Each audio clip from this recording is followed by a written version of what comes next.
Hello बेटा, I hope all of you are well and also your study is going very well. कल जो हमने last topic किया था वो किया था रिलेटिव वेलोसिटी। ठीक है, एक वीडियो में इसके न्यूमेरिकल्स पर बना दूंगी, आप लोग सेपरेटली उसको देख लेना। ठीक है, रिलेटिव वेलोसिटी के न्यूमेरिकल्स पर, क्योंकि वो सबसे ज़्यादा इंपॉर्टेंट होते हैं। ठीक है, बहुत ज़्यादा इंपॉर्टेंट होते हैं हर पर्सपेक्टिव से। आज जो हम स्टार्ट करेंगे वो हमारा सेकेंड यूनिट का सेकेंड पार्ट स्टार्ट करेंगे। ठीक है, सेकेंड यूनिट का सेकेंड पार्ट, और वो क्या है हमारे पास? Uniformly accelerated motion. Uniformly accelerated motion, इसके बारे में हम इसमें पढ़ेंगे। तो ये क्या होता है, इसमें देखो तीन वर्ड आए हैं, यूनिफॉर्मली एक्सिलरेटेड एंड मोशन। तो इससे पहले कि हम बाकी कुछ जान पाए, उससे पहले हमें ये तो पता होना चाहिए कि तीनों वर्ड्स का सेपरेट सेपरेट मीनिंग क्या है। यूनिफॉर्म मतलब बिल्कुल सेम, मोशन मतलब ऑब्जेक्ट मूविंग है, एट रेस्ट नहीं है, उसकी पोजीशन चेंज हो रही है विद रिस्पेक्ट टू सराउंडिंग। अब बच गया हमारे पास एक्सीलरेटेड। एक्सीलरेटेड मतलब उसमें क्या है? एक्सीलरेशन है। Then what is this acceleration now? अब ये जो एक्सीलरेशन है ये क्या होता है? अब हमें बात करनी है कि एक्सीलरेशन की। तो पहले हम क्या पढ़ेंगे, इसमें सबसे पहला जो हमारा टॉपिक होगा वो क्या होगा? एक्सीलरेशन। ठीक है, एक्सीलरेशन। अब देखो हमने क्या देखा था, हमने ये देखा था कि ऑब्जेक्ट अपनी पोजीशन को टाइम के साथ चेंज कर सकता है। जब मूविंग होगा तो ऑब्जेक्ट अपनी पोजीशन को क्या करेगा? टाइम के साथ चेंज करेगा। अब वो कितनी जल्दी अपनी पोजीशन को टाइम के साथ चेंज कर रहा है, या फिर कितनी देर में कर रहा है, धीरे कर रहा है या फिर फास्ट, ये जब हमने पढ़ा वो क्वांटिटी क्या आई थी? स्पीड। उसको अगर हमने डायरेक्शन के साथ कंसिडर कर दिया था तब वो क्या बन गई थी? वेलोसिटी। ठीक है, अब जो हम करेंगे वो हम क्या देखेंगे कि अगर किसी ऑब्जेक्ट की स्पीड चेंज हो रही है टाइम के साथ, वेलोसिटी चेंज हो रही है टाइम के साथ, तो हमारे पास वो क्वांटिटी क्या बनेगी? ठीक है, तो एक ऐसी क्वांटिटी जिसमें हम क्या देखते हैं? वेलोसिटी का चेंज देखते हैं। किसका चेंज देखते हैं? वेलोसिटी का चेंज देखते हैं। वो क्वांटिटी हमारे पास क्या कहलाती है? एक्सेलरेशन। तो एक्सेलरेशन क्या होता है हमेशा? It may be defined as the time rate of change of time rate of change of velocity. ठीक है, अब एक बार पहले भी मैंने आप लोगों को ये बात बताई थी कि अगर हम किसी चीज के साथ टाइम रेट लगा दें, ठीक है, टाइम रेट मतलब वो चीज किसके साथ चेंज हो रही है? टाइम के साथ चेंज हो रही है। ठीक है, अब rate of change of position मतलब टाइम के साथ वो चेंज हो रही है, तो ये क्या हो गया हमारे पास? और वो rate of change of position क्या कहलाता है? स्पीड। ठीक है, अगर हम उसमें डायरेक्शन भी कंसिडर कर दे तो क्या कहलाएगा? वेलोसिटी। अदरवाइज वो क्या कहलाती है? स्पीड। ठीक है, यहाँ पर क्या है? It may be defined as the time rate of change of velocity. ये क्या होता है? Time rate of change of velocity होता है हमारे पास। ठीक है, क्लियर है यहाँ तक? ये बात तो हर बच्चे को क्लियर हो गई होगी कि एक्सेलरेशन क्या होता है। अब इसका फॉर्मूला अगर हम लिखना चाहें तो एक्सेलरेशन, मैं इसको ACC से ही लिखूंगी, आप लोग समझ जाना। Change of velocity, then change in velocity upon time interval या फिर time taken, whatever you want to write. Change in velocity upon time interval. ठीक है, let any object have initial velocity u, final velocity v.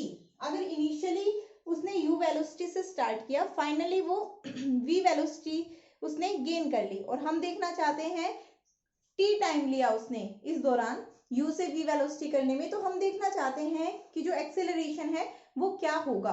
तो वहां पर क्या आ जाएगा? चेंज ऑलवेज क्या होता है? Final minus initial. ठीक है, चाहे कोई सी भी वैल्यू बड़ी हो, चाहे इनिशियल वैल्यू बड़ी हो या फाइनल बड़ी हो, always change is final minus initial, then this is the formula for acceleration. ठीक है, and it is the rate of change of velocity. Clear है?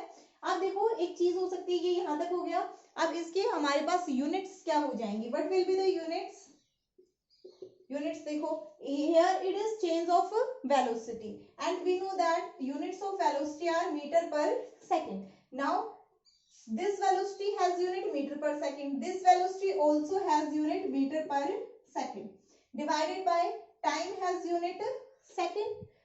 Now if we subtract meter per second from meter per second, then we will get meter per second. अगर आप लोग 1 kilogram चीनी में से आधा किलोग्राम चीनी घटा दोगे तो आपके पास क्या आएगा, आधा किलोग्राम चीनी आएगी ना, चीनी की यूनिट तो नहीं बदलेगी. तो यहाँ पर कुछ भी वेलोसिटी हो, वेलोसिटी में से वेलोसिटी को माइनस करोगे तो नॉर्मली क्या आ सकता है, जीरो आ सकता है ना, जब दोनों बराबर हों. ठीक है, जैसे 1 किलोग्राम चीनी में से 1 किलोग्राम चीनी घटा दी तो जीरो आ सकता है. अब ये तो नहीं है कि 1 किलोग्राम चीनी में से 1 किलोग्राम चीनी घटा दी आपने और 1 मीटर कपड़ा बन गया, होता है ऐसा? कभी भी नहीं. ठीक है, तो ये क्या है, जब आप क्वांटिटीज को, और आप ये पढ़ भी चुके हैं, आप तो फर्स्ट यूनिट में अच्छे से पढ़ चुके हैं, जो सेम यूनिट की क्वांटिटीज हैं, सेम यूनिट्स होती है, उन्हीं क्वांटिटीज को हम ऐड या सब्ट्रैक्ट कर सकते हैं. तो यहाँ पर क्या आ जाएगा, after subtraction it will be meter per second और डिवाइडेड बाय क्या है, सेकेंड. अब ये मीटर पर सेकेंड है तो सेकेंड से सेकेंड कटेगा नहीं, क्योंकि ये -1 है ना मीटर पर सेकेंड, मतलब नीचे ही आना था, ये भी नीचे ही था ना. जब हमने देखा था वेलोसिटी में क्या होता है, मीटर अपॉन में सेकेंड, वेलोसिटी की ये यूनिट होती है ना, फिर हम इस सेकेंड को ऊपर लेकर जाते हैं तो इसकी पावर क्या हो जाती है, -1. तो here this will be meter per second square. ये क्या हो जाएगी, इसकी units meter per second square. ठीक है, अब इसकी यूनिट हो गई हमारे पास मीटर पर सेकेंड स्क्वायर. अगर हम सीजीएस में बात कर लेंगे तो क्या हो जाएगी, सेंटीमीटर पर सेकेंड स्क्वायर. और रियरली ही आपको कभी देखने को मिलेगी kilometre per hour inverse square, rarely ही. अगर क्वेश्चन में दे दिया हो तो आपको घुमाने फिराने के लिए, अदरवाइज कभी भी नहीं. और आप लोगों के लिए भी बहुत बेटर होगा कि क्वेश्चन अटेम्प्ट करने से पहले किलोमीटर पर आवर को या किस में चेंज कर लो, मीटर पर सेकंड में. ठीक है, according to your options given you have to change that. तो ये हो गई हमारे पास यूनिट, ये सीजीएस में और एमकेएस में. ठीक है, ऐसा unit meter per second square, CGS में centimeter per second square. Now we will talk about dimensional formula. तो डायमेंशनल फॉर्मूला में ऊपर किसके डायमेंशंस आएंगे, वेलोसिटी के, and velocity has dimensions m0 l1 t-1. ये डायमेंशन होते हैं और टाइम का डायमेंशन होता है t. Then it will be m0 l1 t-2. ये हो जाएगा हमारे पास डायमेंशनल फॉर्मूला फॉर एक्सेलरेशन. ठीक है, lt-2. और जो जितने भी डायमेंशनल फॉर्मूला है उनको तो आप याद ही रखो, क्योंकि जब हमारे पास ऑब्जेक्टिव टाइप पेपर आता है ना तो 2-3 क्वेश्चन तो मैं इसी से कर देती हूँ. मैं खुद की बताती हूँ, 2-3 क्वेश्चन जब मैं फर्स्ट जाती हूँ, मुझे नहीं समझ आता कुछ, तो 2-3 क्वेश्चन तो इनका यूज करके कर देते हैं हम. कई बार होता है ऐसा कि पेपर में 2-3 क्वेश्चन में जब हम कैलकुलेशंस के बाद हमें लगता है कि यार बहुत बड़ी कैलकुलेशन हो गई, इसमें तो बहुत टाइम कंज्यूमिंग हो जाएगा ना, तब ये बिल्कुल जो डायमेंशनल एनालिसिस है वो वहां पे काम आता है. ठीक है, कई बार तो ऐसा होता है कि 5 नंबर का क्वेश्चन होता है जो नेट के एग्जाम में, और वो 5 नंबर का क्वेश्चन मैक्सिमम 30 या 40 सेकंड में हो जाता है सिर्फ इसका यूज करके. तो डायमेंशनल फॉर्मूलाज जो आपके हैं उनको आपको किस तरह से यूज करना है, ये चीज आपको अच्छे से पता होनी चाहिए. ठीक है, एक्सेलरेशन क्लियर हो गया है. ओके, एक्सेलरेशन की definition, units and dimensional formula. Now we will talk about, जैसे हमने ये देखा था कि वेलोसिटी यूनिफॉर्मली चेंज होती है और नॉन यूनिफॉर्मली चेंज होती है. कभी कभार हो सकता है कि ऑब्जेक्ट ज्यादा डिस्टेंस या डिस्प्लेसमेंट ट्रेवल कर ले, कभी कभार कम डिस्प्लेसमेंट ट्रेवल कर ले. ठीक है, तो वेलोसिटी क्या हो सकती है, यूनिफॉर्म भी हो सकती है और नॉन यूनिफॉर्म भी हो सकती है. Then depending on that we have 2 types of acceleration. एक तो हो गया यूनिफॉर्म एक्सेलरेशन और दूसरा हो जाएगा non uniform acceleration. Uniform acceleration will be what, if the rate of change of velocity, rate of change of velocity is uniform, velocity is uniform, then that acceleration will be called as uniform acceleration. Then the acceleration is uniform acceleration. उस time पे जो acceleration होगा uniform acceleration होगा, और जो motion होगा and the motion will be called uniformly accelerated motion, accelerated motion, ठीक है। यूनिफॉर्म एक्सेलरेशन के लिए यूनिफॉर्मली एक्सेलरेटेड मोशन और नॉन यूनिफॉर्म एक्सेलरेशन के लिए नॉन यूनिफॉर्मली एक्सेलरेटेड मोशन। तो यूनिफॉर्म एक्सेलरेशन देखो क्या होगा, जो अगर rate of change of velocity है वो क्या हो हमारे पास यूनिफॉर्म हो, दैट मीन्स हर एक टाइम इंटरवल में, सेम टाइम इंटरवल में वो क्या करे, सेम रेट हो उसके चेंज होने का। दैट इज पहले 0 से 20 हुई 10 सेकंड में, फिर 20 से 40 हुई अगले 10 सेकंड में, ठीक है।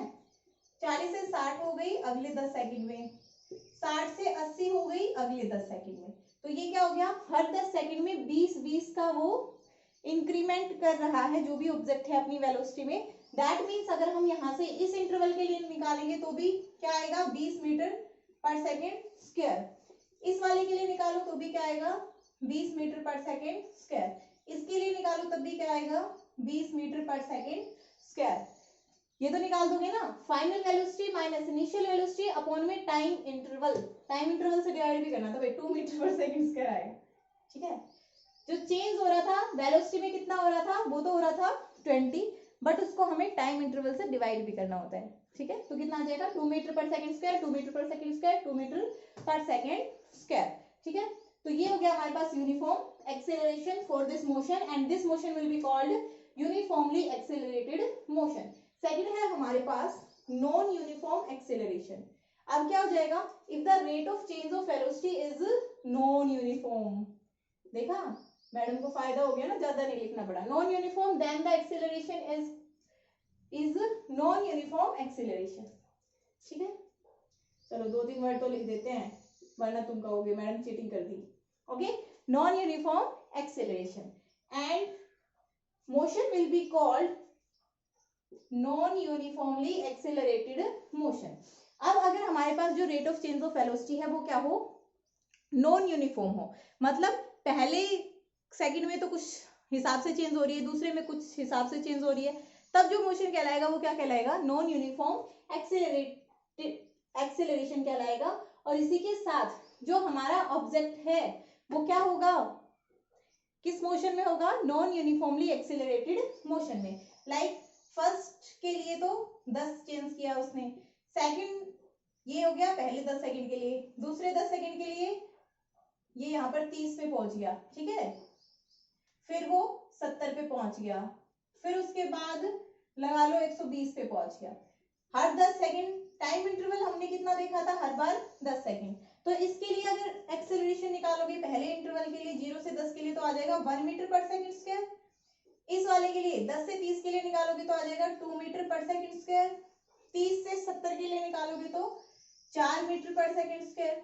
क्या एक्सेलरेशन सेम है, एक्सेलरेशन सेम नहीं है। बहुत न्यूमेरिकल्स के होंगे तुमने 9th में इस पर, तो एक्सेलरेशन सेम नहीं है, that means this is non uniform acceleration and the motion will B non uniformly accelerated motion.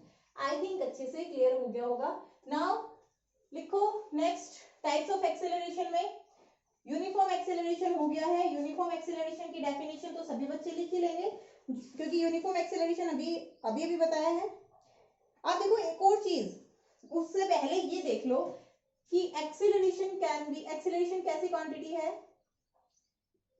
Acceleration is a vector quantity because on one side there is vector. तो ये कैसे quantity है, vector quantity है, ठीक है। अब ये vector quantity है, that means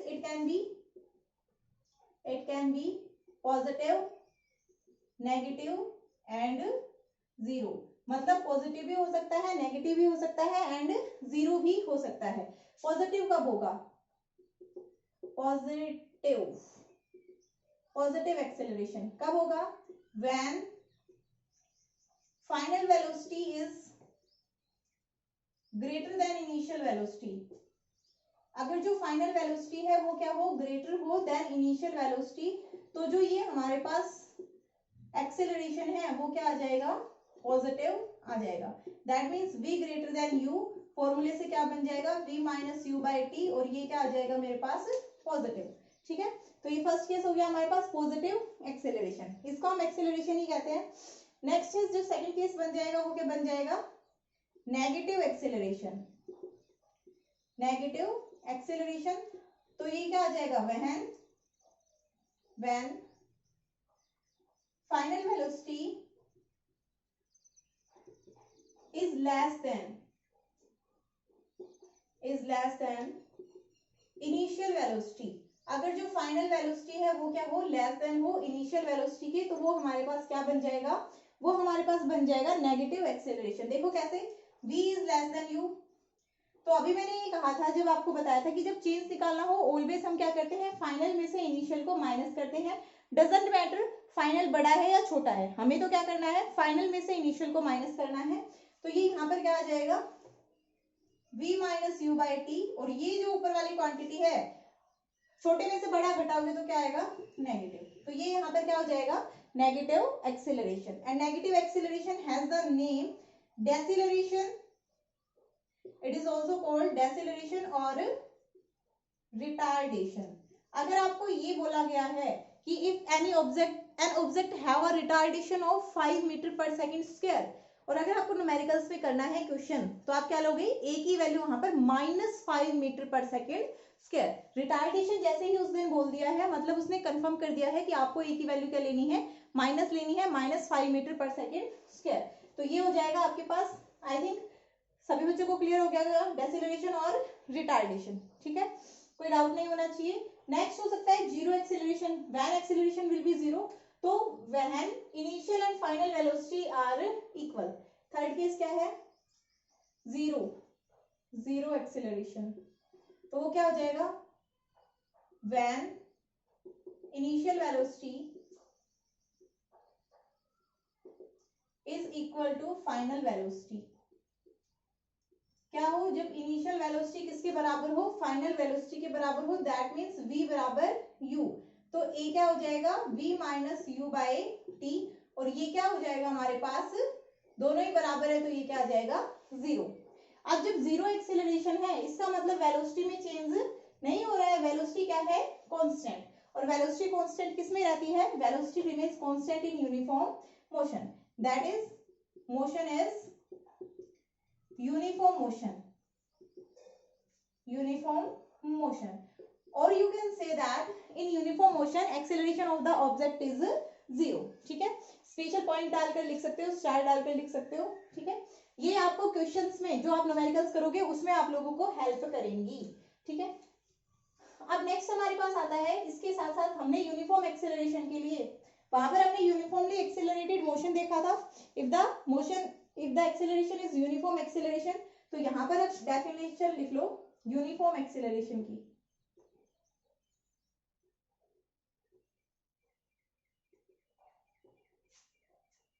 if the velocity is changing equally in equal interval of time, then the acceleration is uniform acceleration. उस टाइम पे जो एक्सेलरेशन होगा वो क्या होगा, यूनिफॉर्म एक्सेलरेशन होगा। अगर जो हमारी वेलोसिटी है वो क्या हो रही है, यूनिफॉर्मली चेंज हो रही है टाइम के साथ, तो एक्सेलरेशन कैसा होगा, यूनिफॉर्म एक्सेलरेशन होगा, ठीक है। नेक्स्ट है हमारे पास वेरिएबल एक्सेलरेशन। वेरिएबल एक्सेलरेशन, तो वेरिएबल एक्सेलरेशन क्या होता है, if the velocity is changing unequally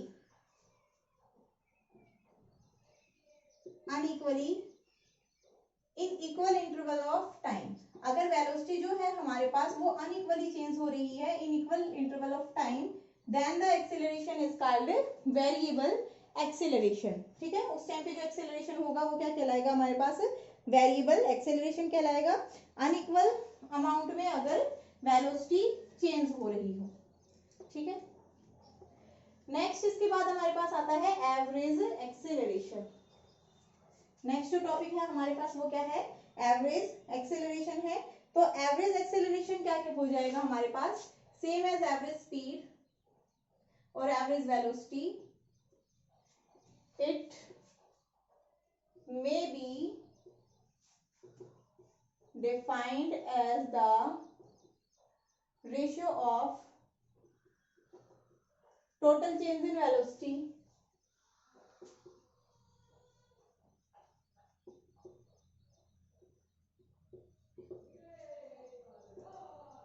to total time taken. क्या है ये हमारे पास? एवरेज एक्सेलरेशन क्या हो सकता है? It may be defined as the total change in velocity to total time taken. Now on velocity time graph, velocity time graph बनाना है। इसमें हम एक साइड में क्या बनाते हैं? v और दूसरी साइड में t। ठीक है, अब हमें निकालनी है एवरेज वेलोसिटी। एवरेज वेलोसिटी निकालनी है, दैट मीन्स हमने क्या ले लिया? एक नॉन यूनिफॉर्मली एक्सिलरेटेड मोशन ले लिया, उसमें इस तरह से वेलोसिटी चेंज हो रही है, नॉन यूनिफॉर्मली वेलोसिटी चेंज हो रही है। और हमसे किसी ने ये पूछ लिया कि भाई बताओ एवरेज एक्सेलरेशन कितना है, तो हम क्या करेंगे? उसने हमसे पूछा इस टाइम इंटरवल के लिए, यहाँ पर था टाइम t1 और यहाँ पर था टाइम t2। तो सेम जैसे हमने पोजीशन टाइम ग्राफ में लिया था, हम क्या करेंगे? दोनों टाइम इंटरवल के कोरेस्पॉन्डिंग पॉइंट्स ले लेंगे, दोनों को मिला देंगे। ठीक है, दोनों के कोरेस्पॉन्डिंग एक स्ट्रेट लाइन ड्रॉ कर देंगे और इस स्ट्रेट लाइन का जो ग्राफ होगा वही हमें क्या देगा? जो इस स्ट्रेट लाइन का स्लोप होगा वही हमें क्या देगा? एक्सेलरेशन देगा इस टाइम इंटरवल के corresponding. In graph the slope of line formed by joining the two points corresponding to that time interval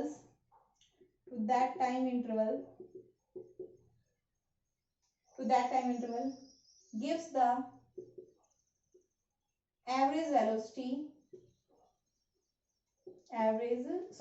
acceleration for that time interval।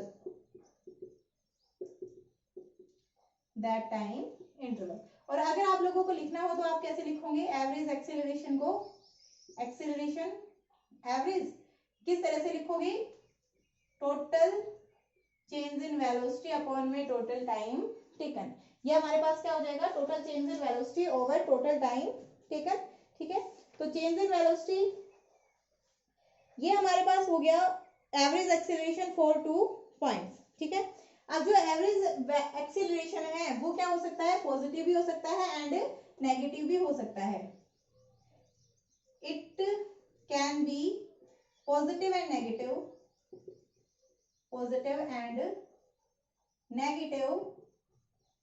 depending on the sign of slope। अगर slope का जो sign है वो positive आया है then the acceleration will be positive, और अगर slope का साइन नेगेटिव आया है then the acceleration will be negative. I think clear हो गया होगा। नेक्स्ट है हमारे पास इंस्टेंटेनियस एक्सेलरेशन। तो इंस्टेंटेनियस एक्सेलरेशन क्या होगा हमारे पास? अब इंस्टेंटेनियस स्पीड क्या थी? Speed at any instant. Instantaneous velocity क्या थी? Speed at any instant. Then what will be the instantaneous acceleration? तो जब हम एवरेज एक्सेलरेशन निकाल रहे हैं तो हम क्या ले रहे हैं? वो टाइम इंटरवल है, उस टाइम इंटरवल के लिए जितना टोटल चेंज हुआ वेलोसिटी में उसको हम क्या कर दे रहे हैं? टोटल टाइम टेकन से डिवाइड कर दे रहे हैं। अब जब हमें इंस्टेंटेनियस निकालनी है तो हम क्या करेंगे?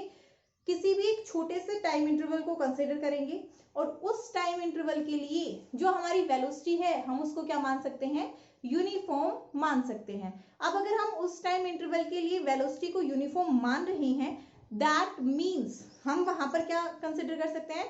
Change in velocity over time taken. ठीक है, अब उस टाइम में एक्सेलरेशन यूनिफॉर्म माना है हमने, छोटा सा टाइम इंटरवल लिया है, बिल्कुल छोटा सा। ठीक है, छोटे से छोटा, ताकि हम उसको क्या कर सके? इंस्टेंट में कन्वर्ट कर सके। ठीक है, इंस्टेंट में हम क्या कर सके? उसको कन्वर्ट कर सके। तो जो एवरेज एक्सेलरेशन था उसमें तो हम बड़ा टाइम इंटरवल कंसिडर करते थे, इसमें हमने क्या किया, बहुत ही छोटा टाइम इंटरवल कंसिडर किया है। तो इंस्टेंटेनियस एक्सेलरेशन क्या होगा, change in velocity upon time taken. और ये जो टाइम है, ये जो टाइम इंटरवल है, ये बहुत ही छोटा है, बहुत ही ज्यादा छोटा है। ये वाला जो टाइम इंटरवल है ये बहुत ही ज्यादा छोटा है। तो जो एवरेज एक्सेलरेशन है वो नियरली किसके बराबर होगा, अगर हम इस टाइम इंटरवल को बहुत छोटा ले लें तो जो एवरेज एक्सेलरेशन है वो किसके बराबर बन जाएगा, इंस्टेंटेनियस के बराबर। अब हमें अगर ये नियरली इक्वल वाला साइन, ये होता है नियरली इक्वल का साइन, ठीक है, अगर हमें इस साइन को हटाना हो तो हम क्या कर देंगे, लिमिट अप्लाई कर देंगे। और लिमिट क्या अप्लाई करते हैं always, delta t tends to zero, मतलब जो टाइम में जो चेंज हो रहा है वो क्या हो रहा है, बिल्कुल ही जीरो चेंज है, ठीक है, बिल्कुल ही कितना चेंज है, बिल्कुल ही जीरो चेंज हो रहा है, ठीक है। That means delta v by delta T, ठीक है, delta v by delta T. तो ये हो गया हमारे पास ए इंस्टेंटेनियस एक्सेलरेशन। क्या हो जाएगा, instantaneous acceleration, change in velocity for that small time interval where delta t tends to zero, मतलब जो टाइम इंटरवल है वो बिल्कुल ही जीरो को टेंड हो रहा है, मतलब किसी एक इंस्टेंट पर ही वो टाइम है, ठीक है। अब जब हम एवरेज एक्सेलरेशन किसी बड़े टाइम इंटरवल के लिए निकालते थे तो इस पे क्या होता था, यहाँ पर टाइम इंटरवल लिया, अब इसे छोटा कंसिडर करेंगे तो एवरेज एक्सेलरेशन निकालने के लिए इन दोनों पॉइंट्स के लिए स्लोप निकालेंगे, इसको मैच कर दो। अब अगर इससे छोटा लूंगी तो ये यहाँ पर, और अगर मैं इसी पॉइंट पर लूं तो इस पॉइंट पर क्या आ जाएगी, एक टेंजेंट लाइन आ जाएगी, ठीक है। तो जब आपको ग्राफ गिवन हो और आपसे पूछे इंस्टेंटेनियस एक्सेलरेशन तो क्या हो जाएगा, from in graph instantaneous acceleration is given by the slope of tangent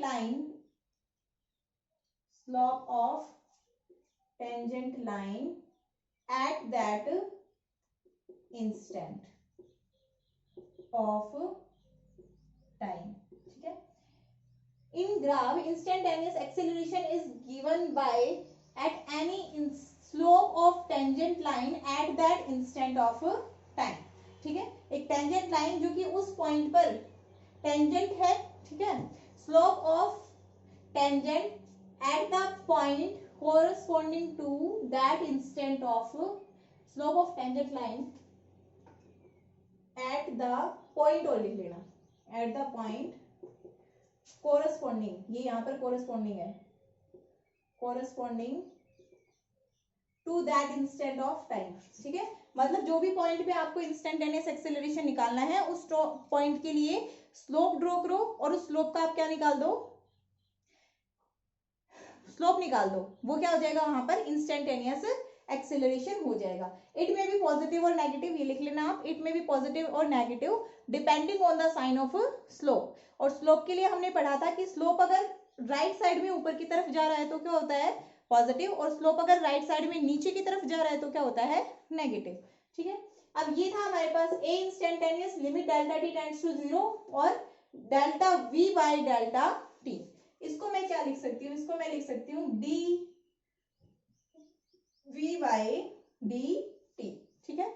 मतलब ये जो इंस्टेंटेनियस एक्सेलरेशन होता है, instantaneous acceleration is first derivative of velocity. Velocity का पहला डेरिवेटिव होता है with respect to time, time के विद रेस्पेक्ट में क्या होता है, वेलोसिटी का फर्स्ट डेरिवेटिव होता है, ठीक है। नेक्स्ट है हमारे पास ये जो v है, इसकी जगह मैं यहां पर क्या लिख सकती हूँ, dx बाय dt, ठीक है, dv बाय dt, ये सेकंड डाल लेना, इसको फर्स्ट, ठीक है। dv बाय dt बराबर d बाय dt, ये तो बाहर एज इट इज है, v की जगह क्या लिखा है, बस मैंने dx बाय dt लिख दिया, ठीक है। dx/dt लिख दिया, that means d square x by dt square, ये स्क्वायर हो गया ना। अब इसको आप dx स्क्वायर नहीं लिख सकते हैं, ठीक है, d स्क्वायर, क्योंकि सिर्फ इस फैक्टर का स्क्वायर है ना, कहीं पर x का स्क्वायर है नहीं। अब इसको d स्क्वायर t नहीं लिखते हैं, नीचे वाले का कंप्लीट स्क्वायर लिखते हैं और ऊपर वाले को सिर्फ d स्क्वायर, ये इसका लिखने का पैटर्न है। अभी आपके मैथ्स में शायद चैप्टर या तो सर भी स्टार्ट करवा चुके होंगे शायद सर, या फिर करवा देंगे, वहां पर आपको क्लियर हो जाएगा। D square x by D T square, ठीक है। तो ये यहाँ पर क्या हो जाएगा, ए इंस्टेंट इज सेकंड डेरिवेटिव। अब इसमें स्क्वायर आ गया ना, अगर 1 पावर हो तो फर्स्ट डेरिवेटिव, 2 पावर हो तो second derivative. Second derivative of velocity with respect to time. और अगर इसमें किसी बच्चे को कोई प्रॉब्लम हो रही हो डिफरेंशिएशन वाले में, किसी को कुछ समझ नहीं आ रहा हो, तो मेरे को बता देना, मैं कंप्लीट अलग से बना दूंगी एक वीडियो, ठीक है। बता देना अगर किसी को भी कोई भी प्रॉब्लम हो तो। ये हो गया हमारे पास इंस्टेंटेनियस एक्सीलरेशन, ठीक है। आई थिंक यहाँ तक हर बच्चे को अब क्लियर हो गया होगा एक्सीलरेशन के पार्ट्स और एक्सीलरेशन को कैसे हम फाइंड आउट करते हैं, ठीक है। अब हम करेंगे VT graph for non uniform motion. तो कर देते हैं, अभी तो ज्यादा टाइम नहीं हुआ है, थोड़ा ही टाइम हुआ है। उससे पहले देख लो formula for uniformly accelerated motion, ये और निकाल लेते हैं एक बार। Formula for uniformly accelerated motion, ठीक है। Formula for uniformly accelerated motion. तो हमारे पास इससे क्या आएंगी, इक्वेशंस ऑफ मोशन आएंगी और 3 इक्वेशन ऑफ मोशन आएंगी, ठीक है। पहली क्या है, वेलोसिटी टाइम रिलेशन। फर्स्ट क्या आएगी, वेलोसिटी टाइम रिलेशन, ठीक है। आप लोगों ने पढ़ी भी होगी, और क्या होती है वो, v equals to u plus a t, ठीक है।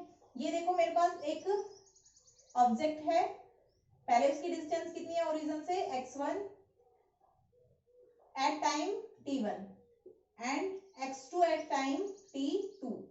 टाइम t2 पर ये कितनी हो गई, x2, ठीक है। टाइम t2 पर b पॉइंट पर पहुंच गया ये, और x1 डिस्टेंस में उसकी जो वेलोसिटी थी वो कितनी थी, v1, और x2 के कॉरेस्पॉन्डिंग क्या थी, v2 थी, ठीक है। o is the origin here, ये चीज है हमारे पास। तो आप लोगों को पता है एक्सेलरेशन क्या होता है भाई, what will B acceleration, change in velocity upon time, change in velocity upon में टाइम इंटरवल। तो यहां पर देखो ए है आपके पास, चेंज इन वेलोसिटी, वेलोसिटी में कितना चेंज हो रहा है, फाइनली कितनी है v2, इनिशियली कितनी थी v1, v2 minus v1 upon t2 minus t1, ठीक है। इसको इधर लेकर जाओ, a t2 माइनस t1 बराबर क्या हो जाएगा, v2 माइनस v1। अब अगर आप लोगों को गिवन हो, कोई भी टाइम इंटरवल गिवन हो कि स्टार्टिंग में इतना है, मतलब ये तो हो गई आपके पास जनरल इक्वेशन, ठीक है। और जनरल इक्वेशन कब, जब आपको गिवन हो कि उसने इतने टाइम से शुरू किया, इतने टाइम, और उस टाइम पे उसकी वेलोसिटी इतनी थी, इतने टाइम पर उसकी वेलोसिटी इतनी हो गई, फिर आपको एक्सेलरेशन बताना है, तब तो आप ये यूज कर दोगे, ठीक है। बट ये क्वेश्चंस में रेयरली ही देता है, तो इसीलिए इसकी जनरल फॉर्म बनाई। अब यहाँ से फाइनल वेलोसिटी देखो, v2 क्या आ जाएगी, v1 को इधर ले आऊं मैं, v1 plus a t2 minus t1, ठीक है। ये अब इनिशियली अगर आपको वो क्या बोल दे, इफ द ऑब्जेक्ट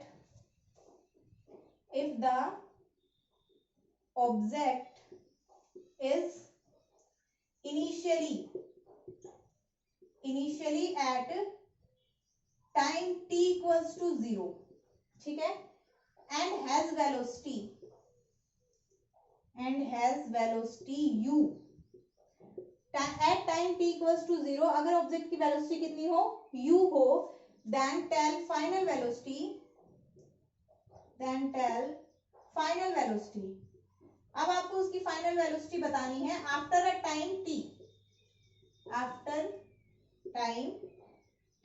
और a इज द एक्सीलरेशन, ठीक है, ये आपको गिवन हो तो v2 को आप फाइनल वेलोसिटी, अब आपको v1 v2 तो कंसीडर करने की जरूरत नहीं है, इनिशियल वेलोसिटी उसने u गिवन है और फाइनल वेलोसिटी v उसने आपसे पूछा है, तो इस फॉर्मूले में रख दो final velocity v।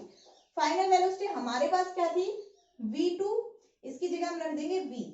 Initial velocity उसने क्या गिवन है, हमने v1 मानी थी, उसने क्या दे रखी है u, ठीक है, प्लस a एक्सीलरेशन और टाइम कितना है, जो टाइम उसने फाइनली बताया है वो तो है t और इनिशियली वो कितने पर था, t1 की जगह 0 पर था, तो क्या हो गया a t। ये हो गई आपके पास equation v equals to u plus a t and this equation is velocity time relation. Normally तो आपको यही याद रखनी होती है, ठीक है, और आपने शायद 9th में इस तरह से इसका डेरिवेशन किया होगा, इसको इधर बॉक्स सब बनाकर लिख लेना, ठीक है, ताकि याद रहे, और भूल जाओ इस तरह से ना कर पाओ तो इस तरह से तो एग्जाम में कर ही दो।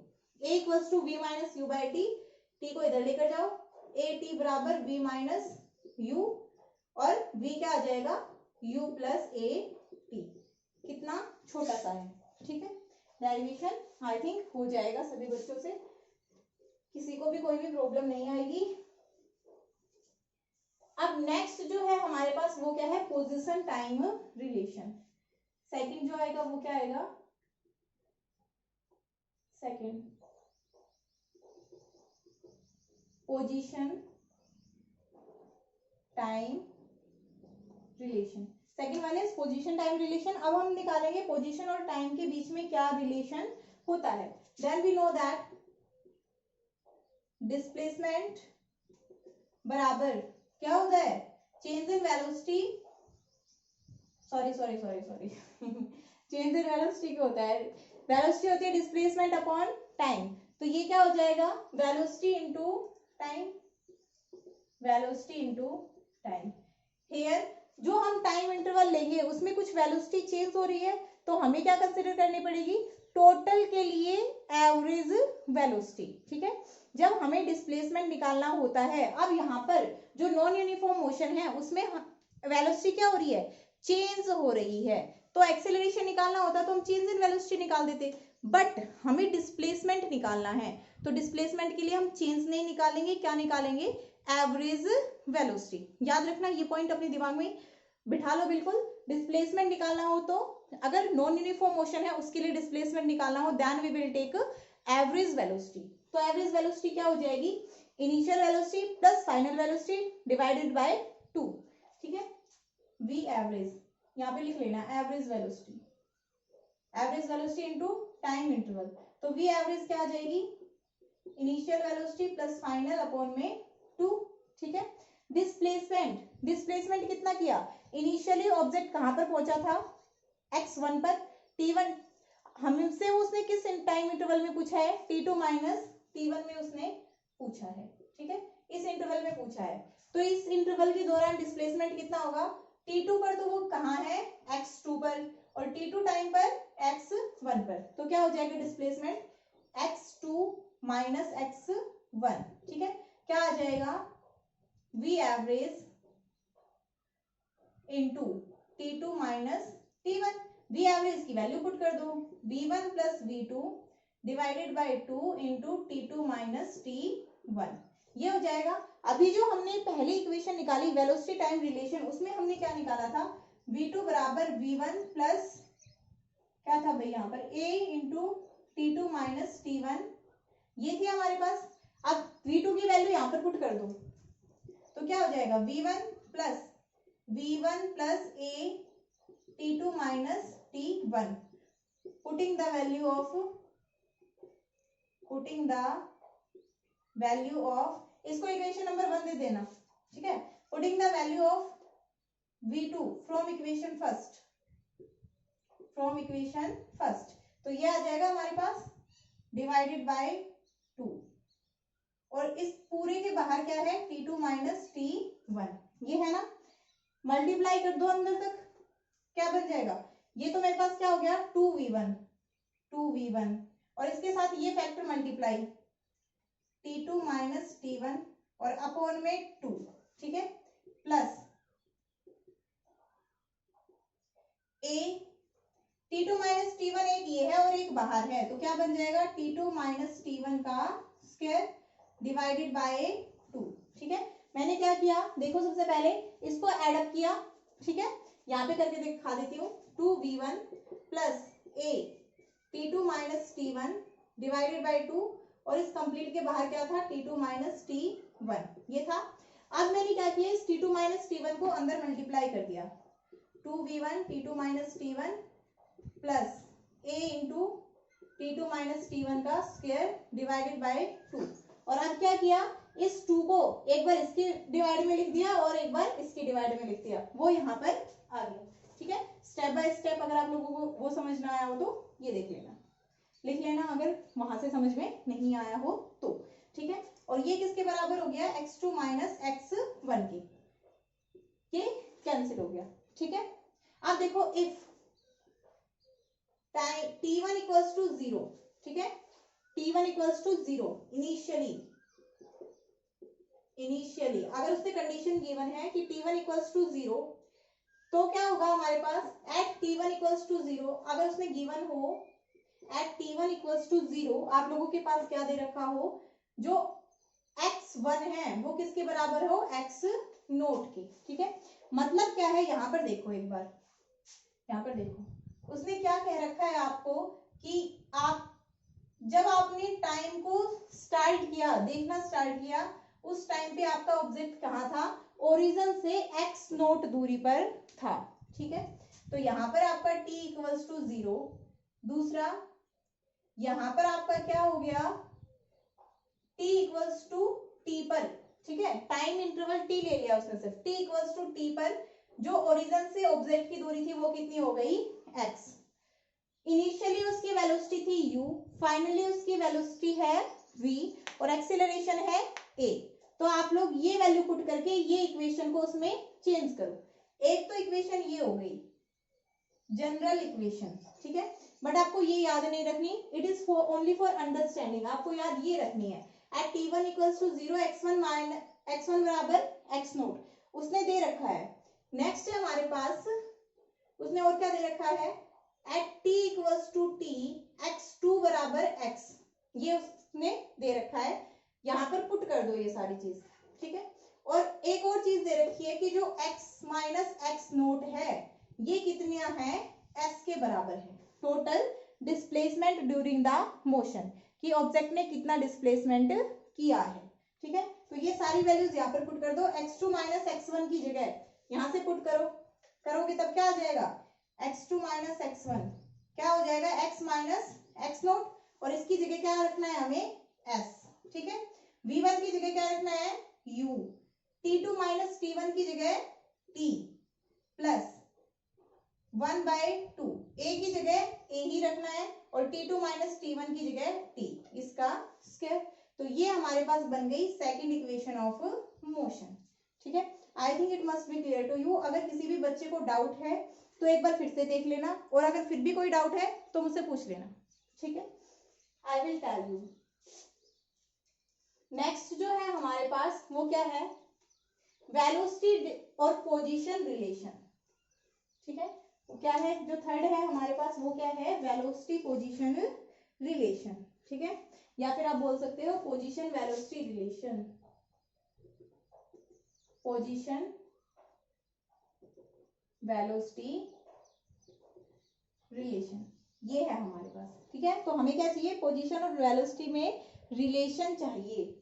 तो अभी अभी हमारे पास हमने क्या देखा था कि जो s था मतलब डिस्प्लेसमेंट, वो क्या था, v एवरेज इनटू में टाइम, ये था।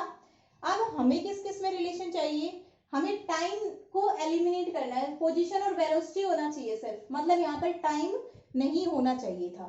तो क्या है, यहां से देख लो, s बराबर v एवरेज की हमने वैल्यू निकाली थी v1 प्लस v2/2, और टाइम की वैल्यू हम कहां से निकाल सकते हैं, जो हमारा पहला रिलेशन था, v2 माइनस v1 बराबर a t2 माइनस t1।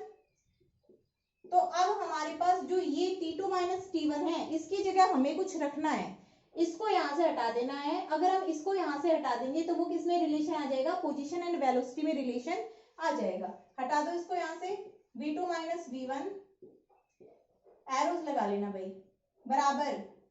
अगर मैं इसको t2 माइनस t1 की जगह कुछ रखना चाहती हूँ तो मतलब इसके साथ में कुछ भी है उसको दूसरी साइड ले आऊं तो ये हो जाएगा मेरे पास, ठीक है, ये हो जाएगा।